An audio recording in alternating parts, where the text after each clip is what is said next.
Sarapatel. Vamos comendo angá. O Tião foi pra ali, ó, buscar o facão dele. Tião, Tião. Vai. Vai. conte a resenha aí.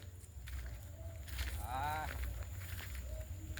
Aqui não tá muito longe não, vem aí logo. Ali, ó. Olha aqueles matos secos ali. Tinha feito ali uma espera com meu parceiro. Aí eu escutei a onça tá esturrando pra ali. Eu digo, rapaz, fica aí que eu vou dar uma olhada nessa onça aí. Bem ali. Bem ali. Eu saí, não andei 20 metros aí.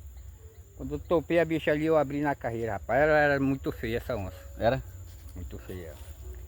Chega a cara dela, o couro assim passava um pelo outro. Aí eu não tive coragem de enfrentar ela não. Abri na carreira. Abre na carreira. Só tem que quando eu corri, ela veio atrás de mim. Eu passei lá pela espera de onde o parceiro estava. Passei direto, olhei para trás e disse, parceiro, segura essa daí que eu vou atrás da outra que está lá na frente.